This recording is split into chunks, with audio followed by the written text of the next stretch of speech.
जय भारत, मैं Amreen Khan. Aurangabad update UCN TV channel में आपका स्वागत है। आइए डालते हैं एक नजर आज की ताजा खबरों पर। आरपीआई की ओर से बहुजन समाज जोड़ो अभियान शुरू, राष्ट्रीय अध्यक्ष ने दी जानकारी।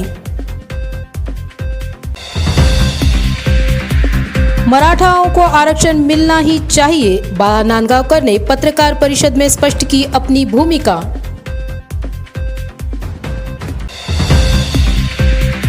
असली रावण ने मिलाया अडानी के साथ हाथ, कहते हुए कांग्रेस पार्टी ने किया बीजेपी के खिलाफ विरोध प्रदर्शन। Republican party of India Kharat group के राष्ट्रीय अध्यक्ष इन दिनों पार्टी के वर्धापन दिन के मौके पर महाराष्ट्र के दौरे पर है। उनकी पार्टी द्वारा बहुजन समाज जोड़ो अभियान चलाया जा रहा है। शहर में इस अभियान की शुरुआत भड़कल गेट स्थित डॉक्टर बाबा साहेब अम्बेडकर के पुतले को फूलों की माला पहनाकर शुरू की जाने वाली है। पार्टी के राष्ट्रीय अध्यक्ष के मौजूदगी में शहर अध्यक्ष आदित्य वाहुल के नेतृत्व में विभिन्न कार्यकर्ता पार्टी में शामिल हुए। महत्वपूर्ण बात यह है कि सचिन खरात ने मीडिया से बातचीत के दौरान यह विश्वास व्यक्त किया कि राष्ट्रवादी कांग्रेस पार्टी और अजित पवार विधान परिषद में हमारे विधायकों के लिए विचार करेंगे। आज औरंगाबाद दौरे पर मैं इसलिए आया हूँ कि मैं आज 3 अक्टूबर में रिपब्लिकन पार्टी ऑफ इंडिया की स्थापना हुई थी।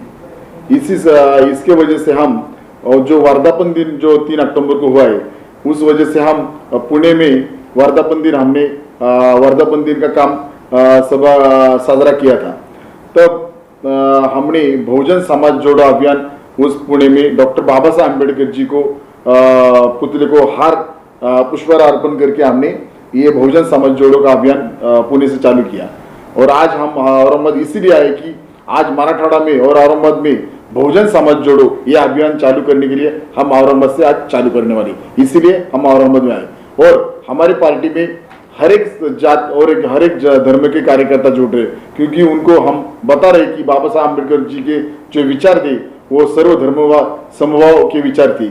इसलिए ये पार्टी औरंगाबाद महानगरपालिका में इस पार्टी के कारपोरेटर चुन के आने चाहिए, विधानसभा में एमएलए चुन के आने चाहिए, और भारत के संसद में मेंबर ऑफ पार्लियामेंट आनी चाहिए। इसकी तैयारी हम कर रहे और जगह जगह पर घूम रहे। आपने बराबर पूछा कि स्मार्ट सिटी बता रहे, लेकिन ऐसा तो नहीं दिख रहा। मुझे भी मेरे कार्यकर्ता ने बताया कि पानी का समस्या है और लाइट की भी समस्या है। तो मैं मेरी पार्टी की तरफ से हमारे जो कार्यकर्ता है वो आगे जाकर सरकार से मांग करेंगे और आंदोलन कर भी छेड़ेंगे। और दूसरी बात मैं बताना चाहता हूँ कि जो मैं इस महायुति सरकार में हूँ, इसीलिए मैं माननीय मुख्यमंत्री और उप मुख्यमंत्री जिसे इस बारे में मिलूंगा और उनको ज्ञापन सौंपने वाला हूँ कि आप लाइट और पानी 24 घंटे औरंगाबाद में दे दो। ये मांग हमारे पार्टी की तरफ से मैं खुद जाकर करने वाला हूँ। नहीं, आरपीआई तो कमजोर कभी नहीं होगी, क्योंकि मैं ऐसा बताना चाहता हूँ कि डॉक्टर बाबा साहब अम्बेडकर जी की जो पार्टी है आरपीआई, वो कभी कमजोर नहीं होगी। क्योंकि हमको सत्ता नहीं मिलेगी तो भी चलेगा, लेकिन हम जो समाज के जो प्रॉब्लम है, समाज का जो वंचित दलित समाज को जो न्याय मिलना चाहिए, इसीलिए 70 बरस से हम इस देश में काम कर रहे हैं। हमारा पहला काम है कि इस देश का संविधान जो डॉक्टर बाबा साहब अम्बेडकर जी ने लिखा है वो संविधान के रूप में देश चलना चाहिए। ये हमारी मांग है। वो इसीलिए हम झगड़ रहे और काम कर रहे, और जिसको वंचित बहुजन समाज को जिधर न्याय मिलना चाहिए उधर हमारे लोग आंदोलन कर रहे हैं। हमारा टारगेट सिर्फ सत्ता नहीं तो सामाजिक न्याय हमारा टारगेट है कि समाज को न्याय मिलना चाहिए। इसलिए आरपीआई पार्टी काम करती है और काम करती आगे भी रहेगी। नहीं, डर तो किसी दिल में नहीं है, लेकिन जिनको जैसा हो रहा है वैसे आरपीआई कार्यकर्ते काम कर रहे हैं। नहीं, बड़े कौन से पार्टी से डर भी नहीं। आज जो बाबा साहब के पार्टी करते पहले तो किससे डरते नहीं है। वो कब देखने को मिलेगा फिर? मैं एक बात बताना चाहता हूँ कि सरकार में मैं महायुति में हूँ। मुझे खात्री है कि मुझे ये सरकार में कोई तो ये पद मिलेगा, विधान परिषद सदस्य बोलते हुए मिलेगा, मुझे खात्री। और हमारे को जब ये मिलेगा तो कार्यकर्ता को न्याय मिलेगा, पार्टी बढ़ेगी, ये सब आगे जाकर होगा, तो आपको ये जल्द ही दिखने को मिलेगा। एक तो मैं पहले बताना चाहता हूँ कि संभाजी नगर जो मांग हुई है, संभाजी नगर जो नाम लगा है, उसका तो हम स्वागत करते हैं। क्योंकि संभाजी महाराज का बहुत बड़ा एकदम भारत देश को है और महाराष्ट्र की जनता को भी है, इसलिए हम इस नाम का तो स्वागत करते हैं। लेकिन औरंगाबाद का जो नाम है उसका भी हमने विरोध कभी नहीं किया, कि वो भी पहले से नाम है, इसका भी विरोध नहीं किया। लेकिन जो हो रहा है वो सबको एक साथ लेकर होना चाहिए, इतनी हमारी मांग है, दूसरा कुछ नहीं। मैं महायुति का घटक पक्ष हूँ। मेरी पार्टी राष्ट्रवादी कांग्रेस जी के जो अध्यक्ष है आदरणीय अजितदादा पवार साहब, उनसे मैं मिलकर औरंगाबाद में कम से कम 4 सीट मांग हम करेंगे इधर, और 4 सीट लड़ेंगे महायुति में। राष्ट्रवादी कांग्रेस और अजितदादा की जो पार्टी है उसके महायुति में हम उनसे मांग करेंगे, क्योंकि इस पार्टी के साथ हम 10 साल से काम कर रहे हैं, इसलिए हम उनके साथ रहेंगे, आगे भी चलकर उनके साथ रहेंगे। क्योंकि डॉक्टर बाबा साहब अम्बेडकर के जी के विचारों पर आदरणीय अजितदादा चल रहे, ये हमको खातिर है। आगे चलकर जैसा संगठन बढ़ेगा वैसे हम मांग करेंगे। संगठन करना पहला टारगेट है, कार्यकर्ता को मैंने बताया है।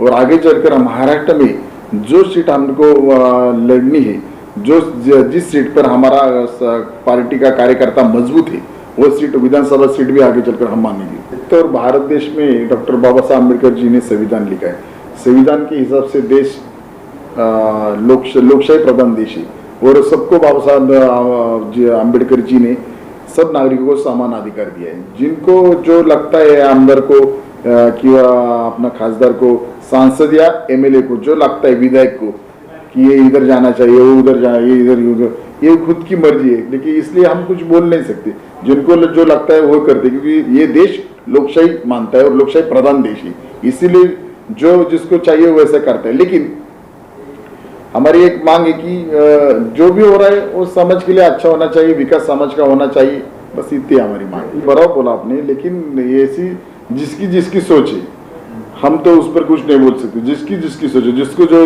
उसको पार्टिंबा देना है जो दे रहे, लेकिन हमारी इतनी सोच है कि सत्ता पर आने से विकास होना चाहिए, ये टारगेट रखना चाहिए। ईडी का डर है?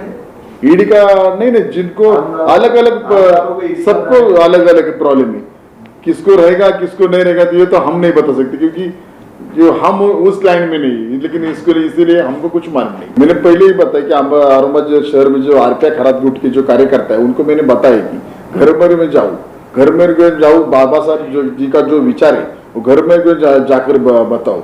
और बाबा साहब का जो सपना था, ये रिपब्लिकन पार्टी ऑफ इंडिया सर्व समाज की, सर्व जाति और सर्व धर्म के लोग जुड़कर पार्टी होनी चाहिए, और सर्व जो समाज के जो वंचित लोग हैं, जो गरीब लोग हैं, जो बिछड़े हुए लोग हैं, उनको न्याय मिलना चाहिए। इसीलिए ये पार्टी है, इसीलिए आगे चलकर ये पार्टी औरंगाबाद में बड़े अच्छे तौर पर खड़ी होगी, ये हमारे को आशा है। मनसे नेता बाळा नांदगावकर, इन्होंने मराठा आरक्षण को सही मानते हुए इनका समर्थन किया है। अगर आरक्षण से किसी भी समाज की भलाई हो रही हो तो सरकार ने उस समाज के लिए आरक्षण निश्चित करना चाहिए। यह बात बाळा नांदगावकर ने पत्रकार परिषद में की। छत्रपति संभाजी नगर जो है वो हम लोग लोकसभा इलेक्शन लड़ने वाले हैं, और इसलिए मैं जांच पड़ताल नहीं करने यहाँ पे आया हूँ। 2 दिन मुझे हुआ है और 2 दिन में हूँ, और 2 दिन में पूरे जो 6 मतदार संघ है, संभाजी नगर, पूर्व, पश्चिम, मध्य, उसके बाद कन्नड़, गंगापुर और वैजापुर, वो 6 मतदार संघों में मैं खुद जाके वहां के लोगों को, मेरे कार्यकर्ताओं को मिलके फैक्चुअल पोजीशन क्या है, वास्तवता क्या है, वस्तुस्थिति क्या है, वो मैं देखना चाहता हूँ, और उसके बाद में उसका पूरा अहवाल मेरे हाईकमान को मुझे देना है। क्या परिस्थिति है शहर की? तो हालत बहुत खराब है, और आगे कैसा एजेंडा रहेगा आपका इलेक्शन में? हम तो विकास के एजेंडे पे ही जाते हैं, मगर अभी इस देश को आदत लग चुकी है, भावनिक, जाति पाति, धार्मिक, सब क्या कर सकते हैं। इससे पहले एमआईएम को चुनकर दिया था इस मतदार संघ में, लोकसभा में एमआईएम को चुनकर दिया था यहाँ की जनता ने। हाँ, तो उसके लिए कैसी फाइट रहेंगी, आपका नियोजन कैसा रहेगा? मुझे लगता है कि देखो, अभी के इम्तियाज जलील साहब यहाँ के मेंबर ऑफ पार्लियामेंट है, इसके पहले कई बार सम्मान्य चंद्रकांत खैरे जी थे, इम्तियाज जलील साहब भी जो चुन के आए 6, 8, 10 हजार भक्तों के कुछ वोटों से आए हैं चुन के। तो इसका मतलब यहाँ पे फाइट होती है। मतलब जहां तक मैंने यहाँ देखा हूं तो हमेशा ये हिंदू मुसलमानों के बेस पे यहाँ की इलेक्शन होती है। मुझे लगता है कि लोगों ने अपना हकीकत में ख्याल कौन रखता है, कौन सी पार्टी अपने लिए, अपनी समस्याओं के लिए, अपने लोगों का भला करने के लिए देखती है, वो सोचना चाहिए। पर आजकल वो नहीं देखा जाता है, उसको मैं कुछ नहीं करता हूँ। आने वाले इलेक्शन में आपको क्या लगता है, नामांतर मुद्दा रहेगा या विकास रहेगा? मुझे हम तो विकास लेके जाने वाले हैं। जैसे सामने से रहेगा वैसा हमारा सामने रहेगा। आप धार्मिक रंग रूप देंगे तो हमारा धार्मिक रंग रूप आएगा, आप विकास का रंग रूप देंगे तो हमारा विकास का रंग रूप आएगा, आप जाति पाति का रंग रूप देंगे तो उसके ऊपर मेरी हाईकमान सोचेगी। इसमें अलायंस में जाएंगे सर आपके? अब तक तो नहीं सोचा हूँ अलायंस में जाने का, क्योंकि हमारी एकला चिलोरी की भूमिका पहले भी थी, आज भी कल भी रहेगी। दोनों भाई वापस से एक बार आएंगे ऐसा लगता है क्या? महाराष्ट्र में जो नहीं, कैसे आ सकते? मुझे तो नहीं लगता आ सकते, क्योंकि उद्धव साहब अभी कांग्रेस के साथ गए हैं, बीजेपी ने एनसीपी के साथ गए हैं। उनकी विचारधारा पता नहीं उनकी क्या विचारधारा उनके पास है। हमारी क्लियर कट विचारधारा है महाराष्ट्र का विकास, मराठी मानुस, हिंदुत्व, महाराष्ट्र पे प्रेम करने वाला कोई भी जात धर्म का हो, उस सबका विकास करना ये हमारा आइडियोलॉजी है। माइनॉरिटी को आप प्राधान्य देंगे? माइनॉरिटी क्यों नहीं देंगे? आने वाले माइनॉरिटी कोई हमारी दुश्मन थोड़ी है, दुश्मन थोड़ी हमारी माइनॉरिटी। सर नांदेड़ में भीम को एक लोक प्रतिनिधि टॉयलेट साफ कराने के लिए कहते हैं, तो गलत है। मुझे तो लगता है उसका मुझे खेद है, मुझे ठीक नहीं लगता है वो बात। जिस तरह महाराष्ट्र में समीकरण है, सियासी समीकरण, आप उसे किस तरह देखते हैं? नहीं देखो, मैं किस तरह देखता हूँ इससे मतलब नहीं है, लोग किस तरह देखते हैं ये बहुत मायने रखते हैं। और लोगों को ये कोई बात अच्छी नहीं लगी, इसका मतलब हमें भी अच्छी नहीं लगी।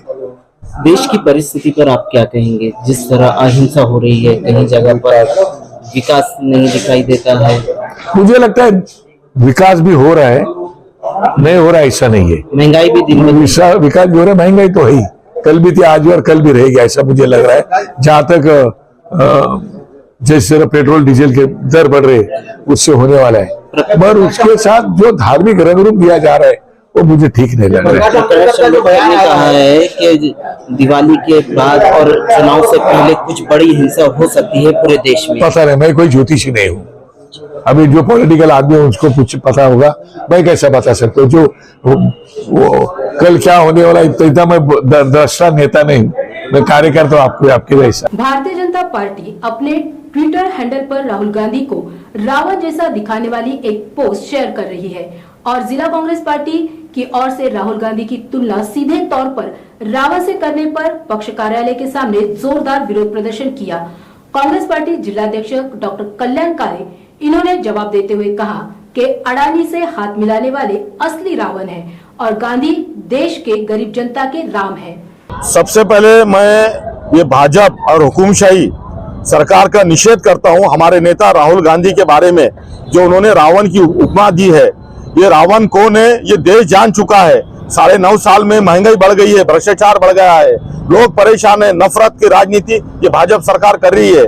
मोदी जी नफरत फैला रहे और हमारे नेता राहुल गांधी मोहब्बत की बात करते हैं। मोहब्बत की दुकान उन्होंने इस देश में खोली है और भारत जोड़ो की यात्रा के इस निमित्त से उन्होंने लोगों को जोड़ा है। और मोदी जी सिर्फ प्रदेश घूम रहे हैं और लोगों से मिल रहे हैं और अडानी अंबानी जैसे लोगों से मिलते हैं। और कांग्रेस गरीबों के साथ है, कांग्रेस आम जनता के साथ है और भाजपा गरीबों के साथ नहीं है। आने वाले 2024 में भाजपा को जनता इस देश से हकालने के लिए तैयार है। या केंद्रातल्या सरकारबद्दल आणि वारंवार राहुलजीची बदनामी करणाऱ्या या भारतीय जनता पक्षाच्या बद्दल आज महाराष्ट्र प्रदेश काँग्रेस कमिटीचे अध्यक्ष नानाभाऊ पटोले यांनी राज्यभर या पद्धतीचा आदेश काढला की सगळ्या कार्यकर्त्यांनी जिल्ह्यातल्या आपापल्या जिल्ह्यामध्ये एक आंदोलन या पद्धतीचं करा, या पद्धतीचं आंदोलन करा की या केंद्रातल्या सरकारला जनतेसमोर उघडं पाडा आणि सांगा की यांच्यामध्ये जी सत्तेची मस्ती आणि सूज आलेली आहे त्याच्यावर एक इंटेलेक्च्युअल सुशिक्षित या देशाचं नेतृत्व करणारा, सगळ्यात जास्त मोठी पदयात्रा काढणारा, सर्व जाती धर्माला घेऊन चालणारा आणि गरीबातल्या गरीब आजी आजोबाला कवटाळून त्यांची कामं करणारा एक नेता म्हणून राहुलजीची छबी, राहुलजीची प्रतिमा आता दिवसेंदिवस त्यांच्या डोळ्यात भरायला लागली आणि त्यांच्या पायाखालची वाळू सरकते की एवढी मोठी भारत जोडो यात्रा केल्यानंतर आता आपलं काही खरं राहिलेलं नाही. आणि मग अशा पद्धतीने त्यांना काल परवा त्यांचे फोटो विद्रूप केले आणि रावणाची उपमा त्याला दिली आणि म्हणले हे रावण आहे आणि भारत आता धोक्यात आहे. अरे दादा, जर रावण असते तर यांनी अदानी अंबानीशी हस्तांदोलन केलं नसतं. अदानी अंबानीशी हस्तांदोलन कोणी केलं? नरेंद्र मोदींनी केलं. आणि आमचे राहुलजी कोणाशी हस्तांदोलन करताय? आमच्या एका गरीब आजीशी, आमच्या एका गरीब आजोबाशी. हा फरक आहे दोन्ही मधला. आणि म्हणून मला आपल्याला या ठिकाणी सांगितलं पाहिजे, आपल्या मार्फत जनता जनार्दनाला सांगितलं पाहिजे की ज्या पद्धतीने अघोषित आणीबाणी जाहीर केलेली आहे, तिकडे सुप्रीम कोर्ट न्यायालय अडचणीत आहे, तिकडे निवडणूक आयोग अडचणीत आहे, प्रत्येक राज्याचा राज्यपाल अडचणीत आहे. अशा पद्धतीने काम करणाऱ्या या सरकारचा आता कुठेतरी निषेध केला पाहिजे ही भूमिका घेऊन आम्ही आज रस्त्यावर उतरलेलो आहे. जिल्हा काँग्रेस कमिटी आणि शहर काँग्रेस कमिटी आम्ही दोघंही आणि या आपल्या शहरातल्या आणि ग्रामीण मधले सगळे कार्यकर्ते यांच्या वतीने आम्ही आज केंद्रातल्या सरकारचा तीव्र शब्दात निषेध करतो. मनसेचे जे नेते आहे बाळा नांदगावकर यांनी राहुल गांधी यांची स्तुती केलेली आहे, काय सांगणार आपण? ते खरं आहे जे बोलले ते. स्तुती करण्याचा माणूस सहजासहजी कोणाची स्तुती करत नसतो आणि राजकारणात तर कोणीच मुळी स्तुती करत नाही दुसऱ्या पक्षाच्या नेत्याची. पण ते बाळा नांदगावकर याच्यामुळे बोलले की हे शिकलेले राहुल गांधी, इथं शिकलेला माणूस लागतो देशाचा कारभार चालवायला, म्हणून त्यांनी स्तुती केली. खबरें अभी और भी है, वक्त हो रहा है एक छोटे से ब्रेक का। मिलते हैं ब्रेक के बाद फिर से आपका स्वागत है। फरदापुर उपजिला सोईगांव में अनंत श्री विभूषित जगतगुरु रामानंदाचार्य श्री स्वामी नरेंद्राचार्य महाराज के पादुका दर्शन सोहला का आयोजन स्वस्वरूप संप्रदाय द्वारा फरदापुर में किया गया था। उद्योजक मनोज पवार और उद्योजिका उर्मिला मनोज पवार, इनको पादुका का पूजन करने का सम्मान मिला। इस अवसर पर अनंत श्री विभूषित जगतगुरु रामानंदाचार्य श्री स्वामी नरेंद्राचार्य महाराज के भक्त परिवार बड़ी संख्या में उपस्थित थे। औरंगाबाद नामांतर के मुद्दे पर आज बॉम्बे हाई कोर्ट ने सुनवाई रखी थी। कोर्ट ने सभी बातों पर चर्चाएं की और इसके पश्चात 12 अक्टूबर यह अगली तारीख इस केस के लिए दी है। जिलाधिकारी कार्यालय के सामने आमरण अनशन पर बैठे औरंगाबाद शहर के रहवासी सैयद उबैद इनामदार और पैठण के रहवासी सैयद अंजार कादरी, इन्होंने कुछ समय के लिए अनशन स्थगित किया है। 15 सितंबर के औरंगाबाद और उस्मानाबाद के जो नामांतर के वास्ते में हम यहाँ पे उपोषण के लिए बैठे थे, वो एक्चुअल 15 सितंबर के जीआर को खत्म करने के लिए हम जो तो यहाँ पर बैठे थे। मसला ऐसा हुआ कि 15 सितंबर के बाद औरंगाबाद और उस्मानाबाद के लिए एक रिट पिटीशन और एक पीआईएल जो है तो दाखिल की गई। कहाँ पर?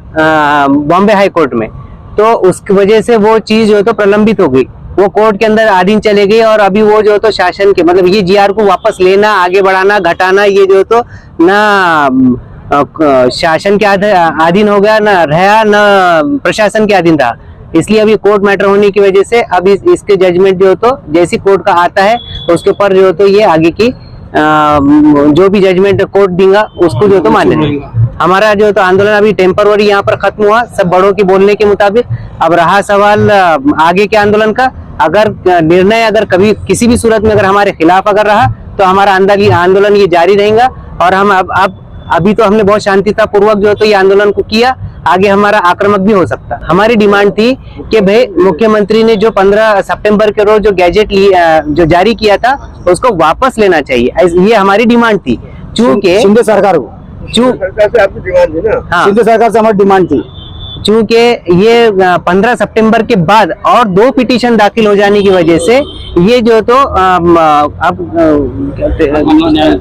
न्यायालय में चले गया, ये प्रकरण जो तो न्यायालय प्रविष्ट हो गया। और दूसरी बात ये कि शासन के और इसके जो तो बाहर हो गया, ऐसा जो तो बोलना है। आपको जो समर्थन मिल रहा था लोगों का उसको देख के तो प्रशासन हस्तक्षेप में आया। जाहिर सी बात है हमारे को जाहिर सी बात है। औरंगाबाद के लोगों के लिए आपका क्या मैसेज है? हमारा औरंगाबाद जो आने की तैयारी में से जो आने वाले से आज जुमा था, नहीं हमारे को बहुत सारा रिस्पांस मिला अल्हम्दुलिल्लाह। और रिस्पांस मिलने के बाद और बहुत सारे लोगों का जो तो समर्थन मिलने के बाद जो तो प्रशासन को दबना पड़ा। और दबकर जो तो उसको जो हकीकत जो बात है वो उनको ये हमारे सामने लाना पड़ी एक पत्र के जरिए। और उसके अंदर एक बात को जो तो ऑब्जर्व करने की जरूरत है कि शासक बड़ा नहीं है, न्यायालय बड़ा है। आम जनता के टैक्स से सरकार अपने करोड़ों की योजनाओं को अंजाम देती है। ऐसे ही करोड़ों रुपए लगाकर घाटी के सुपर स्पेशलिटी बिल्डिंग का काम हुआ है। अस्पताल का निजीकरण किया जाने वाला है। सरकार के इस फैसले को रद्द करने की मांग का निवेदन महाराष्ट्र कामगार कर्मचारी संगठन की ओर से घाटी के डीन के जरिए मुख्यमंत्री को दिया गया। ये जानकारी आईटक के कॉमरेड अभय टाकसार इन्होंने मीडिया को दी। 11 जिलों का भार जिस घाटी पर है, ऐसे घाटी हॉस्पिटल में 150 करोड़ रुपया खर्चा करके आपकी और मेरे टैक्स से जो पैसा सरकारी तिजोरी में जमा हुआ, ऐसे 150 करोड़ रुपया से जो यहाँ पर बिल्डिंग की गई, ये महाराष्ट्र की पहली सुपर स्पेशलिटी हॉस्पिटल है। क्या उस सुपर स्पेशलिटी हॉस्पिटल का प्राइवेटाइजेशन करने का फैसला शिंदे, फडणवीस और अजित पवार ने लिया है। इसका हम विरोध करते हैं। ये हमने उनको संभालने के लिए भी नहीं दिया, वो गुवाहाटी को भाग के गए और वहां से सरकार बना के आए। ये हमारी सरकार नहीं है, लोगों ने बनाई हुई सरकार नहीं है, उन्होंने अपनी बना ली है। तो ऐसी गैरकानूनी सरकार ने हमारी जो मकान है वो बेचने का फैसला किया है। हमने हमारा मकान बेचने को नहीं निकाले हुआ है। हमारे घाटी में उनकी दुकान नहीं चलेंगी, ये बोलने के लिए हम आए हुए थे। यहाँ पर हमारे डीन साहब ने हमको घर पे बुलाया निवेदन लेने के लिए, और इसलिए हम यहाँ पर उनको निवेदन लेने के लिए आए। डीन राठौर साहब को हमने ये भी गुजारिश की कि 10 तारीख तक अभी भी पगार नहीं हो रही है। ये आपके कोविड योद्धा जिनके लिए आपने थालियां बजाए, डायपर बदले, इन्होंने खाना खिलाए, कोविड योद्धा का प्रमाण पत्र दिए उनको, उनका 10 तारीख तक पगार नहीं हो रहा है। उनका हर महीने को 15,000 रुपए पगार होना चाहिए। ये मांग भी